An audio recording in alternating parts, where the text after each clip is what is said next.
Right, who am I? My name is Paul Craig. I'm a principal security consultant at securityassessment.com in Auckland, New Zealand. For those of you who are curious to know, it took me over 30 hours flying and traveling to get here today to bring you this presentation. Thank you. I think that's beer-worthy. I also run the securityassessment.com penetration testing team, and I'm the self-proclaimed king of kiosk hacking. Okay. Today I want to talk a bit about my love affair with internet kiosks, what an internet kiosk is, and most importantly, how we can hack them. I'm going to show you some methods and tools that I've developed on hacking internet kiosks, and I'm going to really do a lot of demos and just show you how you can hack kiosks in about 20-30 seconds. I'm going to introduce a tool called iCat to all of you. Maybe some of you know of it. Yeah, hopefully we're going to have a bit of fun hacking some kiosks. Okay, so my affair with kiosks began 2 years ago. I was actually on my way to another conference. And as it is, when you're in New Zealand, you spend a lot of time flying, and I was flying through Shanghai. And I was sitting in Shanghai, and I had about an 8, maybe 9 hour layover in this airport. And I'm sitting there at my gate, and I'm rubbing my eyes, and I feel like crap. And I see in the distance, there's one of these internet kiosks. For those of you who don't know, that's an internet kiosk. You know, the thing you browse the internet on at the airport. And I thought to myself, man, these things are actually really popular. You know, there's a big queue of people waiting to use the internet kiosk. And I thought, man, I'm a hacker. I bet I could hack that. You know, like $10 says, I bet I can. I'm pretty bored at this airport. I bet I could hack it. And then I see these dudes, the Asian dudes. They have M14s walking around. Or the Asian police, they have M14s. And I pretty much decided right then on the spot that they would shoot me if they saw me pop shell on their kiosk, or arrest me or something like that. So I decided that maybe hacking kiosks ad hoc at the airport wasn't the way to go, and instead I should go back home and start researching kiosk security, because I'd never previously really looked at how secure kiosks are. So I spent about 16 months researching kiosk products. I installed every single kiosk product in the market. There's close to 40, maybe 45 of them. I installed them all and I started testing them. I started trying to hack them, trying to find bugs. And I found common weaknesses in pretty much all of them. I found what we call same bug, different app scenarios, where basically one class of vulnerability would affect a whole lot of different kiosks. In total, I defeated 38 kiosk products across 3 platforms. So this is Windows, OS X, and Linux variants. These are commercial, freeware, and open source kiosks. Pretty much across the board, across the spectrum, all of them were very hackable. Now, kiosk vendors actually take security really, really seriously. This is a screenshot from one of the kiosk vendors' website. This is Provisio. And they say that their kiosk product specifically monitors and protects the operating system against manipulation by computer vandalism and hacking. In other words, they try and stop us from fucking with their kiosks. Now, security is kind of an interesting twist for kiosk products, because security is a functional requirement and it's also a selling point. So the most secure kiosks are actually the most expensive kiosks. And this is something they use to try and sell the product to you. That, hey, you shouldn't buy our competitor's product, buy our product because it's secure. Now, kiosks implement 2 forms of security. The first is called a user interface jail. Basically, when you log on to the kiosk, when you start using it, you notice you're in a graphically jailed environment. It's like cut down, reduce functionality. You can't really do anything. Maybe there's a start bar, but it only has 1 item in it. Maybe there's no start bar at all. It's a full screen application. You know, you can't really click on anything. You don't really feel like you're using a real operating system. Yeah, you're kind of jailed is the term. And the second security method they implement is what's called an activity blacklist. Basically what this is multiple blacklists of stuff you shouldn't be able to do on the kiosk. In other words, if you try and browse to // it should stop you, and it'll pop up a little box and say, hey, you can't browse // They monitor things like processes that you launch. If you try and spawn cmd.exe, they'll terminate it. They monitor all in-focus dialog IDs and captions of dialog IDs. So if they see a window pop up that they don't want you to access, they'll actively close it. Some kiosk vendors even hook APIs. So they'll hook things like create process or alloc console. And if you try and call, say, like you try and run CMD, which of course calls alloc console, it'll turn around and say, no, sorry, you can't call that process, access denied. These are all methods of stopping you from doing stuff. So here's an example. This is Site Kiosk. You can see in standard Windows, it looks pretty normal. And then I'm going to run up Site Kiosk. Of course, it asks me to register. I'll go away. And then it gets this full screen desktop thing at the back, which is called the secure desktop. And then I see my start bar is now completely different. It doesn't look like Windows anymore. Basically what it's done is it's themed or skinned the entire of Windows and reduced what I can do. So I can't really do anything. And I find if I try and browse to C:// yeah, it tells me to go away. That's what they call security. Now there are three major problems I found with kiosks. Firstly, blacklists don't work. Anyone in the security industry knows that blacklists are a flawed approach to security. This is because there are about 1,000 ways to do anything on any operating system. So any kiosk that tries to block you from doing one thing inevitably is going to miss the other 999 ways of doing the exact same thing. The other thing I found was that websites you visit from the kiosk terminal are not factored into the security model. This is primarily due to the fact that a lot of kiosks are written on standard browser technology, things like Internet Explorer. Now, Internet Explorer has a browser security policy that isn't really suited to a kiosk environment. Yeah, and the other major thing I found was that the underlying technology, i.e. the browser technology that's powering the kiosk, implements security by user interaction.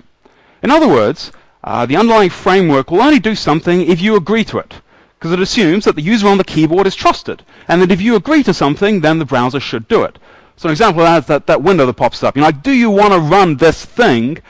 You know, the digital signature has been verified. Are you sure you're going to run this? It'll run it if you say yes. This, of course, brings up a real big problem, because on a kiosk, you shouldn't trust what I say. You know, I'm on the keyboard, sure, I'm local to the computer, but I'm not a trusted person. And this is a really fundamental problem I found with kiosks. Now, Microsoft have what they call the immutable laws of security. I really like this. Law number 3. If a bad guy has unrestricted physical access to your computer, it's not your computer anymore. And immutable, of course, adjective, unchangeable or changeless. So this, I think, may explain why I hack so many kiosks. Because kiosks essentially allow you unrestricted physical access to a computer. All you got to do is find a way of making it become yours rather than theirs. Now, a lot of people ask me, Paul, why the hell do you want to hack kiosks? You know, these dumb little things at the train station or the airport. I mean, what do you have to gain from kiosks? Well, the airport and the train station kiosks are only one type of kiosk. A lot of people use kiosks. Actually, most companies in the world use kiosks. There's a list of some of the industries that use kiosks. We can see things like air and space travel. They have a kiosk terminal. Military, communications. The Belgium Army, SID, they have a kiosk. NASA, US Army. Microsoft have a kiosk, an internet kiosk on their campus. You know, if you walk up to this kiosk and you manage to hack it, you have an entry point into their network. You have a machine which is basically plugged into something really, really interesting. As you can see from that list, there's a hell of a lot of people. Lego have a kiosk. It's probably not made of Lego, no. So my research was released in the form of a tool. It's actually a free software as a service application that you visit from the kiosk terminal. It's a website. I call it the Interactive Kiosk Attack Tool. It's available at icat.ha.ckd.net. And basically, the idea of my design was to pop shell on a kiosk as fast as possible. With the minimal amounts of fucking around, you just click something, click, click, click, and then shells appear. This I found is actually invaluable during penetration testing. I'm a professional penetration tester, and I've done quite a few kiosk security reviews, and this tool just walks through kiosks. Now, I launched iCat in 2008 at DEF CON 16. I showed the world iCat. I stood up. I said, wow, my tool's really awesome. Check this out. And I actually accidentally made slip that you can hack all of the kiosks in the Riviera, where DEF CON is held, in about 2 seconds using my tool. And it took about 3 or 4 seconds after my talk before the kiosks were first hacked. And then they were hacked repetitively again and again and again and again and again. I checked my logs afterwards, because iCat, of course, being a website, I look at the logs and I can see who's visiting it, and I found that there are 23 Las Vegas Strip kiosks hacked. Basically, hackers were going up and down the Strip, just owning wildly, including Las Vegas Airport, completely hacked. I released iCat version 2 about mid this year, and I found that at DEF CON 17, the traffic grew by 480%. I actually had a colleague of mine who was speaking at DEF CON, and he said he had a little play with iCat, and he found that all the kiosks still break very, very easily. So yeah, Vegas is still vulnerable. Now, one of the things that I did when I implemented iCat was I set up this Gmaps overlay that you can see. I basically asked people, hey, if you hack a kiosk using my tool, can you submit it? Can you show me and the rest of the world where you hack kiosks? And there's some really interesting trends. Germans like hacking kiosks. Lots and lots of kiosks hacked by Germans. Along with French, quite a few kiosks. Quite a few Asians, quite a few in New Zealand, surprisingly. So how iCat works. iCat tries to employ regular client-side technology. Things like ActiveX, Java, Click Once, which is a .NET technology, JavaScript, VBScript, etc., etc. Essentially, the concept, or the main idea, is that I make stuff happen on the kiosk. I try and defeat the security by sort of like a restricted environment by making the environment really unrestricted. I make everything pop up and everything appear, so then instantly you can access the real start bar and you can browse the kiosk, pop shell, and you pretty much win. Yeah, and it provides a reliable escape path from this graphically jailed environment. So I noticed some interesting things when I started researching on kiosk security. I found that Java, ActiveX, and Click Once, .NET, and WPF actually allow remote websites to execute local processes as long as you agree to a little annoying message box that pops up. So this is by the security by user interaction. Now this actually happens to work really well on kiosks because all of the kiosks seem to trust if you click the button, I'll do what you say. Also, the runtimes and the information or the applications installed on a kiosk can actually be detected using JavaScript. So I wrote some pretty smart little JavaScript that goes through and tells you what's installed on the kiosk, tells you what the kiosk platform is. So you can see this kiosk I visited. It's a Netstop Pro kiosk, and it's got Windows Media Player, .NET, and MSN Messenger installed. I discovered the full potential of Notepad. Most people don't know what Notepad can really do. I found a lot of kiosks let you access Notepad. You know, that dumb little editor that doesn't really do anything. If you can access Notepad, you can spawn processes using common dialogues. And you can also use Notepad as a web browser. Check this out. So here I have Notepad. If I go File, Open, and then I browse to Windows System 32, and I type star.exe, and then I find CMD, and I right-click it, I'll open it, and it'll run.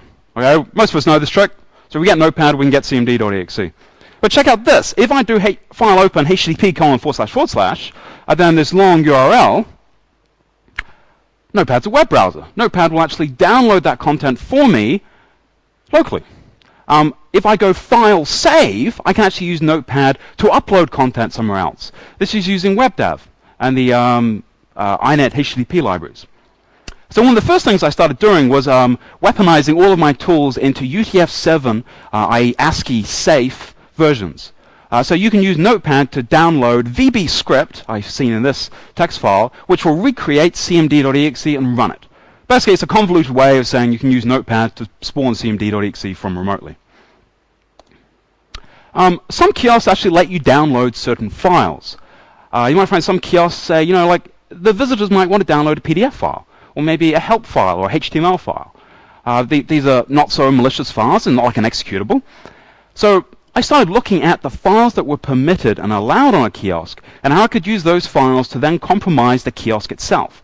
First thing I found was Windows Media playlists, .asx files. Who here knew that Windows Media playlists or Windows Media can be used as a web browser?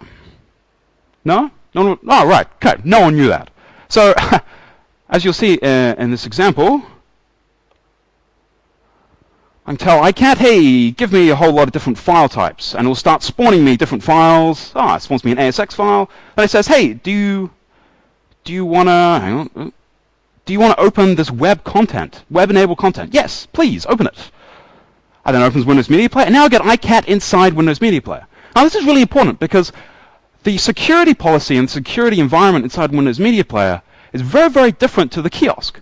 Its security restrictions are not secured or hardened at all. Basically, we can use Windows Media Player to download files. Just click files and they run. We can download and execute cmd.exe. Very, very easy. I found similar tricks using document files, docx files. You can embed a binary object inside a docx file. So I wrote my own docx that has cmd.exe inside it. So if you can get Word to pop up, you can double-click cmd.exe, which is inside my docx, and then you get a shell. I wrote my own help file. And my help file allows you to browse the file system, spawn processes. It allows you to pretty much take over the Kiosk if you can load or download a help file.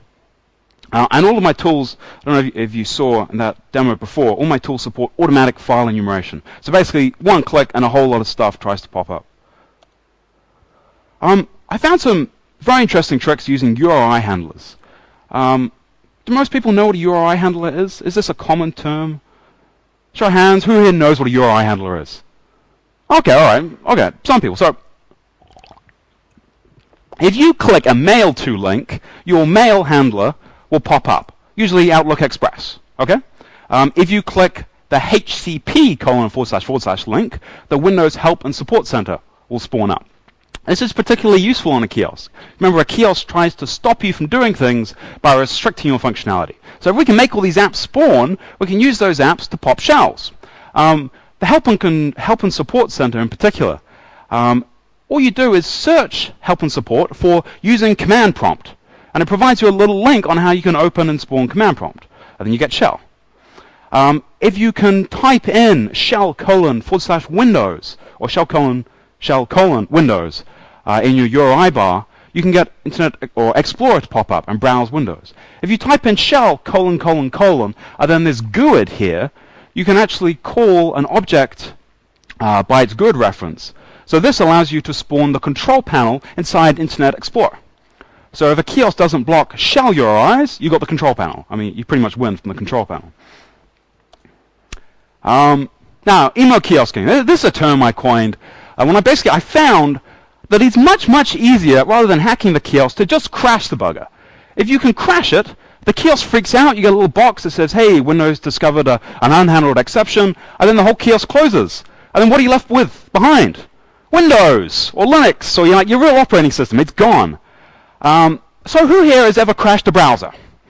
Who's ever, with like a PDF file or a help file? And that? Right. So it's really, really easy. I found a lot of ways to crash browsers and crash kiosks. I spent quite a bit of time fuzzing the SWF file format, and I found vulnerabilities in the A2VM, mostly null-pointer dereferences, but I found ways of crashing, reliably crashing, the parent process. As you'll see in some of my demos, it's the fastest way to get to the raw operating system and get everything that you want. And the really shocking thing I found was that most kiosks don't actually monitor unhandled exceptions. So they don't detect that it's crashed, nothing happens, and you're just left with Windows, which is pretty pathetic. Okay, sorry.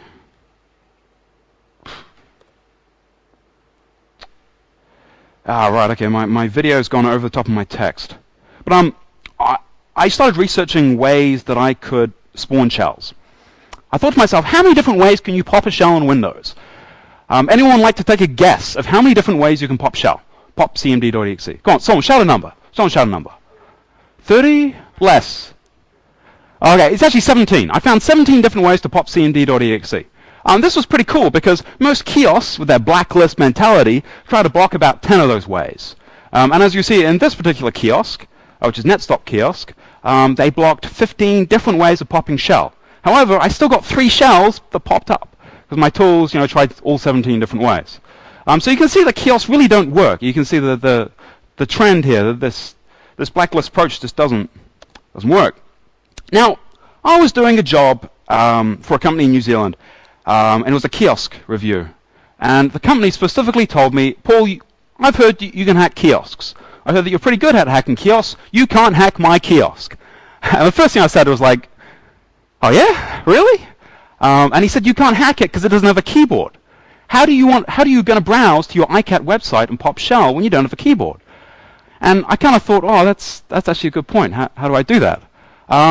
So I started thinking, and I started playing, and it actually took me a day or two to figure this trick out. But check this out. So let's say you're at a kiosk, and you find a way of getting to Google. You click a link, and you get to Google. How do you go to iCat from Google? So firstly, look on the page. You find an I. You select the I. You drag it into the search box. You release the I. You find a K. You drag it. You select it. You see how it goes. This process, this is easier than it actually was, because doing this with your finger on a touch screen is really, really tricky. But this basically proved to the guy who said, oh, you don't got a keyboard, that, oh, actually it is hackable, because Windows supports basically a virtual keyboard through the mouse, which made that possible. And yeah, I Google for iCat, third hit down, iCat. Okay, let's hack some kiosks. First kiosk we're going to hack today is called KioWare. It's used in airports and hotels around the world. There was actually a new version of KioWare released last week. And this new version very sneakily fixed all of my exploits, all of my tricks, and all of my bugs. So maybe kiosk vendors are listening, but this is on the slightly older version. Well, the last version. Let's just start up my virtual machine.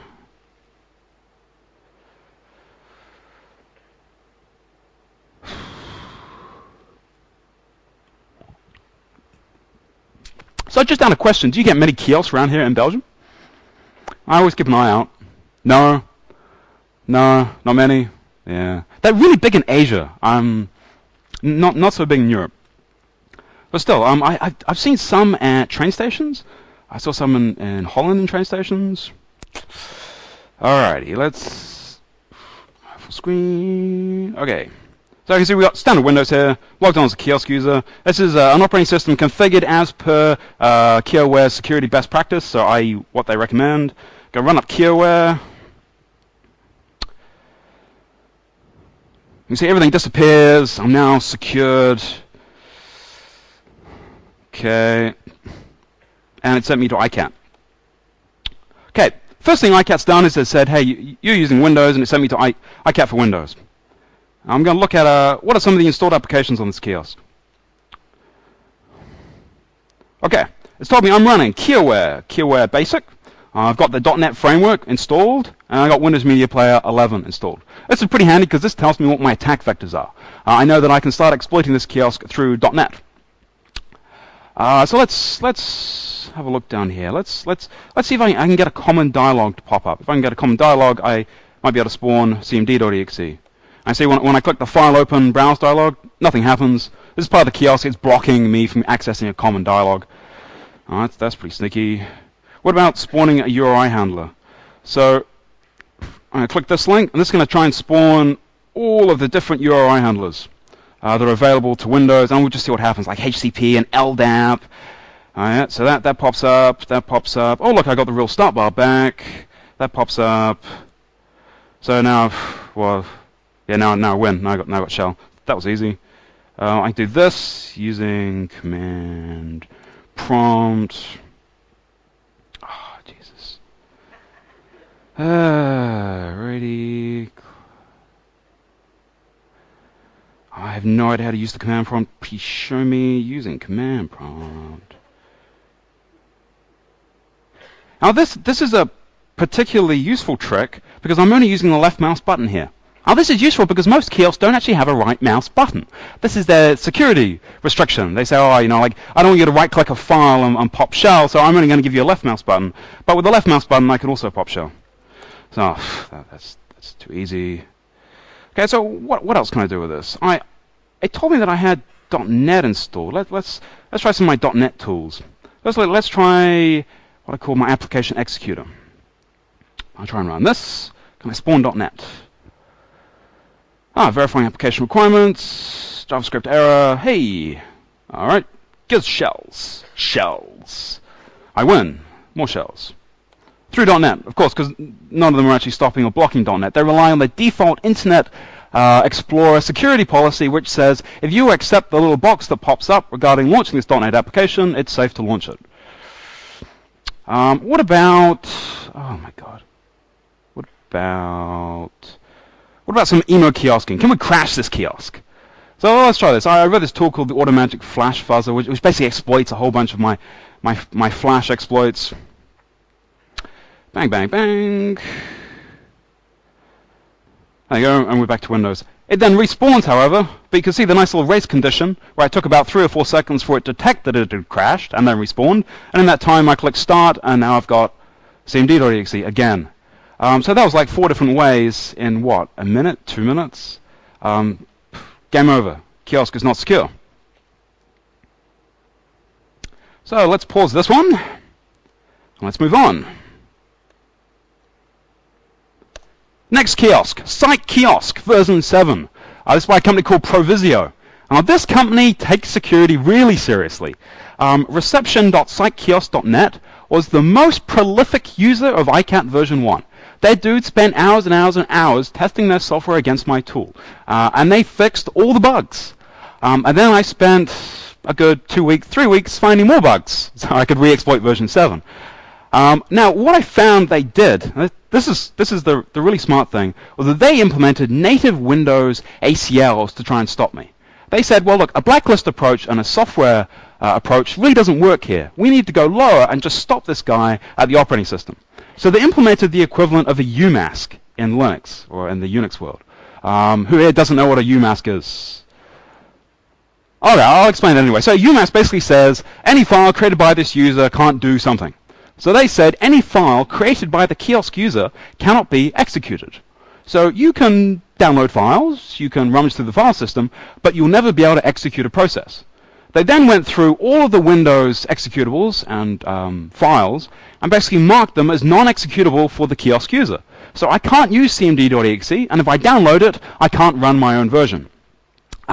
Then they were really sneaky and set in their default config file that the ICAT URL was hidden and blocked.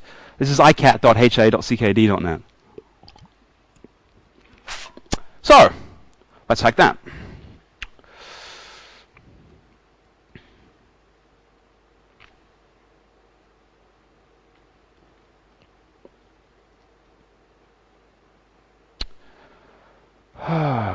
That's going to take a couple minutes. Come on.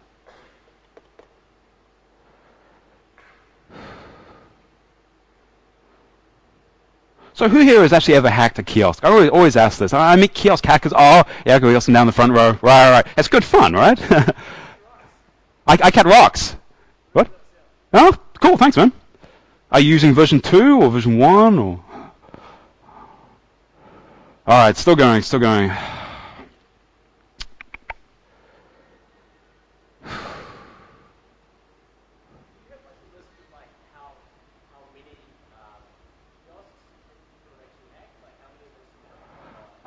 So I've got submitted maybe 20, maybe 25. I'm looking through my logs. I'm finding maybe 15, 20 kiosks a day, which is quite a few kiosks. I didn't even know there were that many kiosks out there. Alrighty, come on. Okay, Site Kiosk.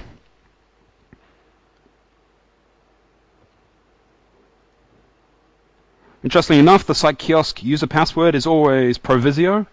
That's always a bad start.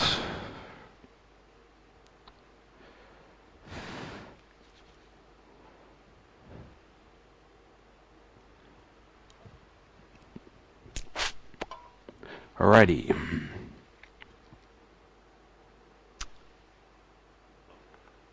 Okay, so we're going to run up Site Kiosk.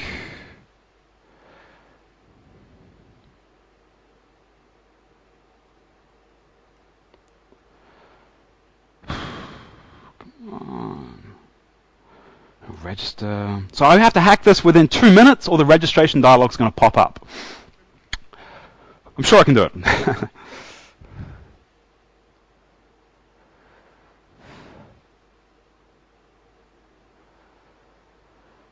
This kiosk is particularly quite heavy because they have so many security restrictions. They really sort of went overboard in trying to stop.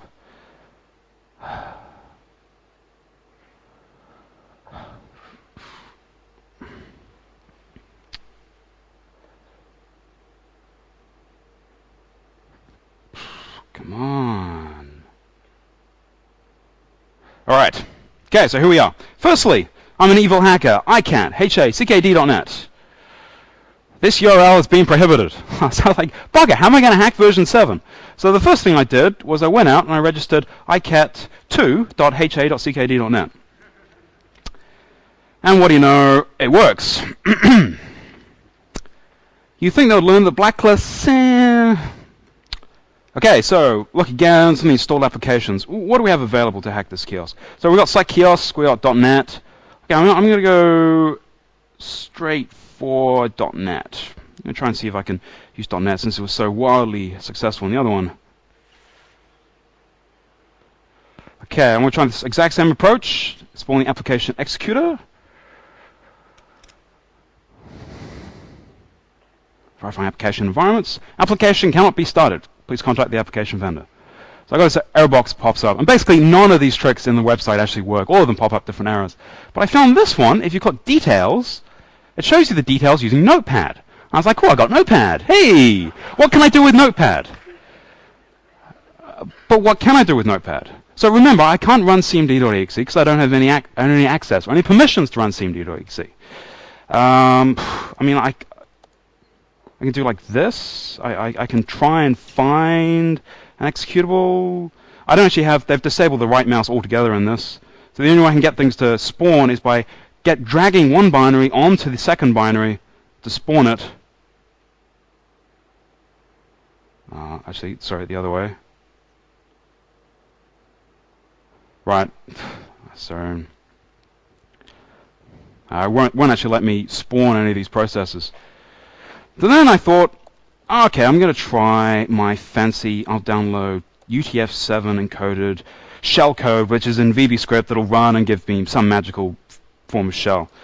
So I'll download Windows file cmd.vbs and ANSI. Open. It downloads this. I turned every executable into about 5 meg of VBScript. So this is the contents of cmd.exe. And then I thought, okay, I can save this. I'll save this as 1.vbs. And then what I'll do is save it again as 2.vbs. Yeah, and then I go File, Open, Star. And then I'll drag one onto the second so I can spawn the first. Okay. And then it's going to recreate cmd.exe in the current directory, and then it'll spawn it, and I'll get shell, and I win, right? So waiting, there's cmd.exe, permission denied. So Windows has said, hey, you want to run a file that you created, bugger off, you're not going to be able to do this. Native permissions, you don't have access. And I started thinking for a while, it's actually took me about quite a while sitting there thinking, like, oh, how do I beat this? How do I get around this? And then I realized that I actually already won. Even though I can't spawn a process, I can run VBScript. So I started wrecking my brain. What can I do in VBScript that could affect or attack the kiosk and give me access to the underlying operating system? So I came up with this. I call it the Emo Kiosker.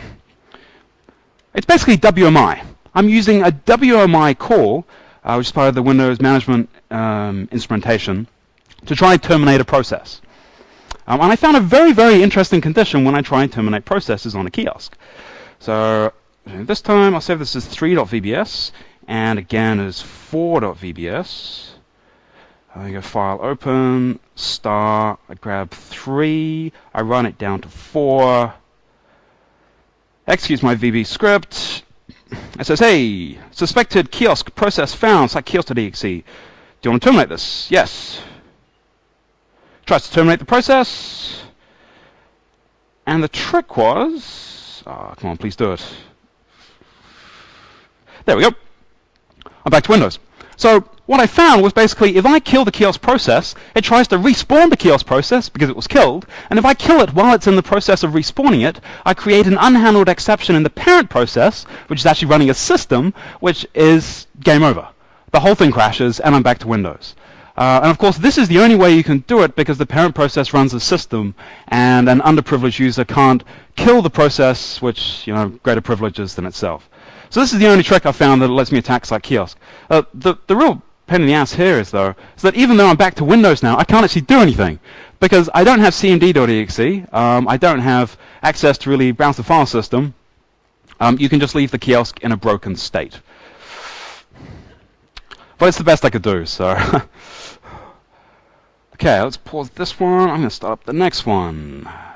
Future tense. Okay. Okay, so after I released iCat version 1, there was an article in Computer World in New Zealand.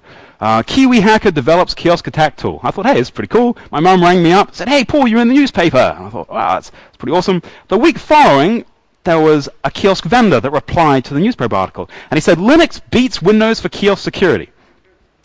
I thought, oh yeah, Mac Jones of Whangarei-based NetStop says public-facing kiosks running Windows-based software are harder to harden. He went on to say, but now most 15-year-olds can pull up information on the internet and hack a Windows computer. Okay, all right. He also said something on the akin that only non-professional people run Windows, and that Windows isn't really considered a real or secure environment. And I thought to myself, oh yeah, you want to tell me that Linux can't be hacked. So I instantly changed my direction. I stopped hacking Windows. I said, I'm going to hack Linux. I actually started by hacking Mac Jones's kiosks that he himself does. So I thought to myself, Linux has to be hackable. Linux kiosks are based on Mozilla and Firefox. Okay, Linux browsers actually have less functionality than Windows. That's a bit of a problem for kiosks. We don't have things like .NET to play with. We don't have like VBScript. I thought, it took me over a week to break Kiosk 7. Linux should take me months. I tried to hack 8 different Linux kiosks. I hacked all 8 of them. I found multiple root privilege escalation vulnerabilities. I found default unhardened installations. Basically, it was trivial to pop shell and privesc to root. I was expecting more. I thought Linux guys, or Unix guys in general, were actually hardcore. I thought us Windows guys were supposed to be really lame. Yeah, I was quite let down. So the objective is to spawn USR bin xterm. I want a shell to pop up. I want an X Windows X11 shell. The first thing I started thinking about was how can I use Firefox to spawn a shell or spawn a process. Now, if you can access about:config in Firefox, which is the configuration page, this allows you to reconfigure Firefox. So I thought, well, why can't I just configure like an external view source editor to be USR bin xterm? So when I say view source, it'll spawn xterm. Sure enough, that works. You can define an external handler for like a PDF file. Say, look, Firefox, every time I download a PDF file, open it with xterm, and you get shells. You can say, every time I print with xterm, you get shells. Problem was, only one kiosk allowed me direct access to about:config. It's because all the kiosks have a little blacklist of the URLs you're not supposed to access, and about:config is in them. And then I started having a think, and I realized that about:config is actually an alias to its correct URL, which is chrome://globalcontentconfig.zol. And sure enough, I found if I typed that into a Linux kiosk, their blacklist didn't preempt this, and I get access to about:config, which allows me to then reconfigure it and pop shells quite easy. You can also access about:cache. I found some conditions where the kiosk will block you accessing the config, but not the cache.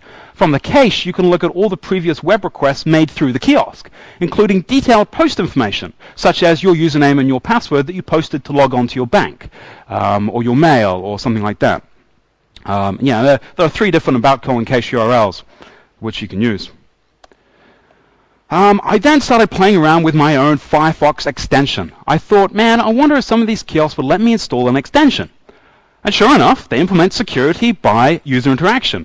You get this little pop-up that pops up and says, hey, I prevented this site from trying to install an extension. If you really want this to happen, click here. So, okay, click, it installs. You install my extension, and then you right-click, and you find you get a couple of extra items in your right-click menu. One of these is spawn a binary, spawn an xterm. You can also spawn reverse and forward shells. Okay, let's hack some Linux kiosks. Today we're going to be hacking WebConverger and Morphix. These are both the latest versions available. Live CD distributions, they're built on Linux. Both of them, ironically enough, tout their security features. So let's break them.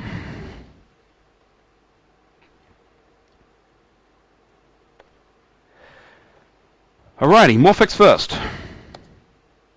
Let's go to iCat. So it detects, hey, you're in a non-Windows kiosk. Okay. So let's check out some of the Chrome resources. So what version of Firefox am I using? You're using Firefox 1.5. Okay, so if I come here, can I access that URL, which is the about:config from the Chrome configuration? Hey, I can. Well, that's pretty damn easy. And then I will hijack the printer. So I find the print command, which is that. My new print command is, of course, USR bin extern. My USR bin extern. Okay. And I'm going to go back to iCat. Go to my common dialogues. I need to print, and it doesn't have a print dialog or print icon in the menu. You see they've disabled it. So I have a handy little thing here that lets me print. Print. You sure you want to print this? Yes, print. Printing. Hey, shell. Now the Wunderbar Emporium exploit that came out recently works really, really nicely on all of these kiosks. And from this point, getting root is absolutely trivial. You can also see that we have wget on the kiosk. Wow, that's really handy. How about netcat? Yeah, we got netcat too. So we can spawn a reverse shell back to another box.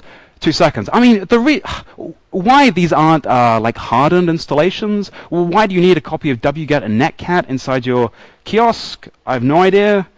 But yeah, game over.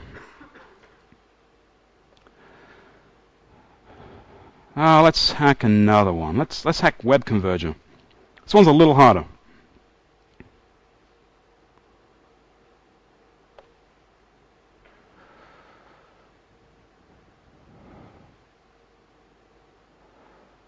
Come on.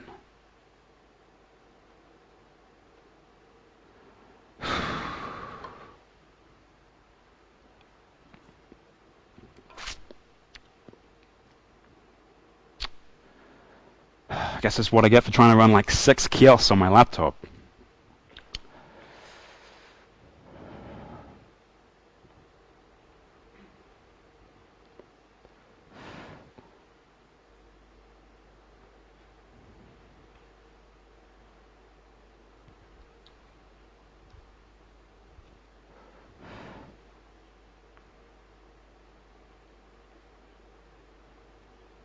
Come on, come on.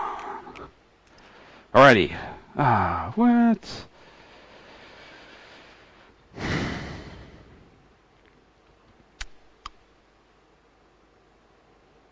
Okay, full screen that. Alrighty. Okay. Here we are. We got iCat for Linux. Woo. Just out of interest, I get a hell of a lot of flack about this logo. I gave this presentation in Malaysia, and people there were really, really conservative, right? All the Muslim people with their headdresses, and all the women were like this when they saw the picture. The reason I have a logo like this is actually to stop people from hacking kiosks with it. Because people say, like, oh, when I'm sitting at the train station or the airport, I'm hacking the kiosk. This is actually the last thing that I want on the screen, because everyone looks at it and thinks you're surfing porn. That's my reasoning anyway. Okay, so let's try the exact same trick. We'll go, hey, detect my Firefox version. Hey, using Firefox 3 this time. Okay, that's cool. Let's try accessing about:config. Firstly, let's type about:config. Access to this protocol has been disabled. Okay, that's obviously in the blacklist. How about accessing the Chrome URL? Nothing happens. It's also disabled. They don't want you to access that. Okay, well, that's fine. I've got a long list of Chrome URIs here. How about accessing tools options? Okay. Oh, there we go. We can get tools options, access that directly through the Chrome URI. That's kind of handy. What can we do with this? So, why don't we manage some of the add-ons that we have on this kiosk? Oh, look, we got this Web Converger kiosk extension.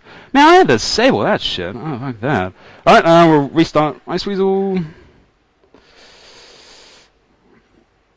And the kiosk comes back, and now you see we've got a whole lot more menus.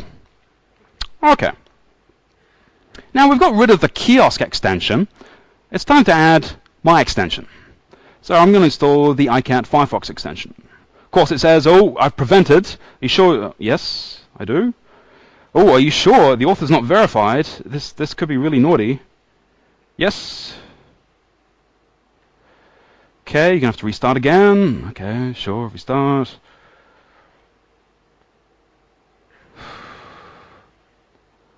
One new add-on has been installed. This is now persistent until the kiosk is next rebooted or like reset off his live CD. I right click, and now I can spawn a listener shell, a reverse shell, spawn a binary, or just spawn xterm. Give me xterm, please. And I got xterm. So this is actually using JavaScript, using init or process.init to just spawn a local process. This is standard JavaScript functionality, but the kiosk, same thing, fails. And this one, I have wget also. I don't have I don't have netcat, but I have wget, so I guess that's pretty much the same thing because I can download netcat. All right, so game over. I pretty much figured Linux kiosks are dead. You can see from the dead penguin. Okay, hang on. Is any of this O'Day? Accessing Chrome, that's not O'Day. You know, .NET was actually designed to spawn applications. This is part of, you know, its design. It's a feature, not a bug. Java is also capable of spawning processes. Everything is functioning as it was designed and expected. Apart from the race condition I found inside Kiosk, that pretty much is O'Day. Yeah, these are features, not bugs. Remember Microsoft's immutable law of security, law number 3, that if I have access to your computer, you pretty much lose. Now, photo kiosks. I was walking down the street a little while ago, and I walked into a place called The Warehouse in New Zealand. It's this big store. It's kind of like Walmart in New Zealand. And they got these photo kiosks everywhere. And I walked past and I thought, holy crap, I never thought of this previously. I never thought of hacking a photo kiosk. I wonder if I could do that. Now, the first thing I realized is that these things don't have an internet connection. So using iCat, it's not going to work. However, they do accept memory cards, CD-ROMs, and USB sticks. Now, I started doing a bit of research on photo kiosks. I started Googling, and I found this group called the Anti-Walmart Group. It's this bunch of like teenagers in America who obviously work at Walmart, hate their jobs, and they write a whole lot of information on how Walmart can be hacked. One of them said specifically that he broke into one of the photo kiosks and he found thumbnail copies of every photo that had been processed at the kiosk. And I went, ooh, because the first thing that ran through my mind is what type of photo are you going to get processed automatically by a machine versus a person? Tell me, right? It's the dodgy photo of you and your missus, or you and your... Right. So if we can access the photos that are on this kiosk, it could be really fun and amusing for us. So I developed what I call iCat Photo. Basically, it's just like iCat, but it's for Windows photo kiosks. You extract it to a USB stick or a memory card. You can keep it on your keyring, keep it on you the whole time. And whenever you see a photo kiosk, just jam it in the machine and see what happens. It uses autorun.inf and contains all the tools. This is particularly handy because I found many of these kiosks let you have common dialogues where we can run processes. So if you can have all the tools that you need on a USB stick to hack the kiosk, that's obviously pretty handy. It allows for pretty fast exploitation. It's also completely touchscreen friendly. In other words, these buttons are really big, and it's hard to miss them. And as you can see, the first button is touchscreen keyboard. So it'll actually spawn a virtual touchscreen keyboard for you, the on-screen keyboard, and that will then give you access to use cmd.exe and do whatever you want. And ironically enough, I tried this out at the warehouse in New Zealand, and it worked a treat. It worked very nicely, and I popped shell. However, I wasn't brave enough to try and find the photos, because I don't like going to jail. Now, are there any questions? That's the end of my talk.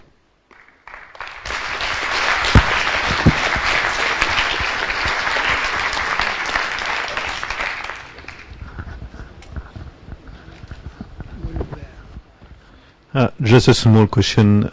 Is an automatic teller machine some kind of kiosk? Yes, an automatic teller machine is some type of kiosk. However, the input vectors are severely limited. So an ATM, you only have your standard keypad, which is usually a PS2 keypad. Yeah, so this type of attack would work, but you'd have to find a way of getting access to it. Maybe if it had USB or something on it. On a similar note, I've actually noticed that planes these days have USB.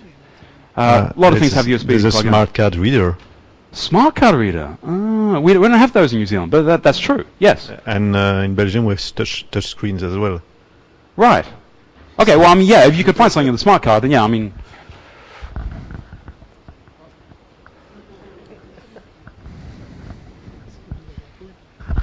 Just a small comment. Probably, if you would do some physical unwinding, you would probably find a USB keyboard inside of it. So that could be an option. What, you mean on the ATM? Yeah, yeah. Oh yeah, but then you got to get a crowbar and get it open. Have you ever tried crowbarring an ATM? Right. I think, pretty sure they arrest you for that.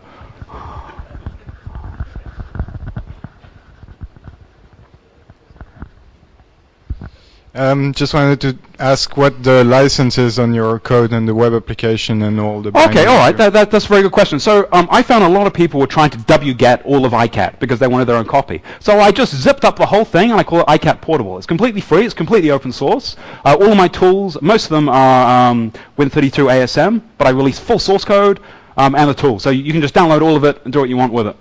Thanks. All open.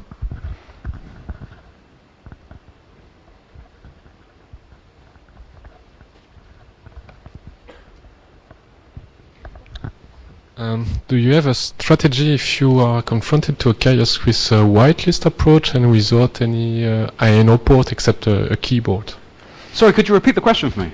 So here you demonstrate that you are capable to hack any kiosk if you have access mainly to either one USB input-output port or either to your website or any website. You mean the photo kiosks or? No, the photo kiosk or any other kiosk. You need to go to your website. Okay, it's input. If you have input to a device, you can use that input to invoke other functionality, and you can use that functionality to get to the operating system. But was that your question, or was your question how to prevent this? Yeah, but example, you have one shop which provides one kiosk, and the only URL which is visible is the eShop of this shop. So you don't have access to your website in this case. Oh, okay, all right. What is your strategy in this case? Yep. So I've been in this situation. People have done that. So then you find a cross-site scripting vulnerability in that site, and you exploit that to get a link back to Google, and you search from there. Or maybe like the site uses Google to search their own search engine. From Google you find it. Or an XSS. Or you find a way of getting a stored injection vulnerability remotely, inject into it, and then access that from the kiosk. There's always a way.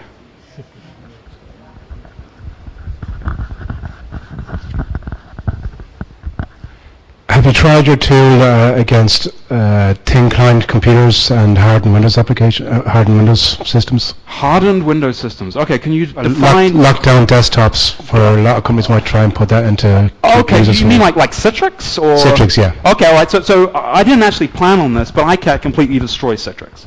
It just opens it up like a tin can.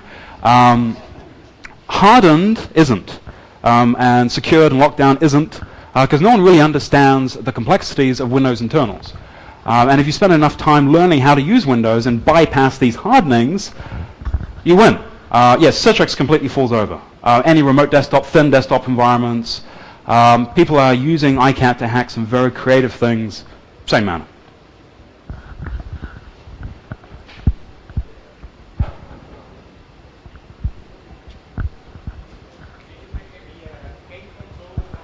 Game consoles. PS3. So I actually tried some of my Flash exploits against PS3, but apart from that, no. It's not really my aim. I was mostly just going for the kiosks. I'm kind of finished with kiosks now. I think I've done all of them. But thank you.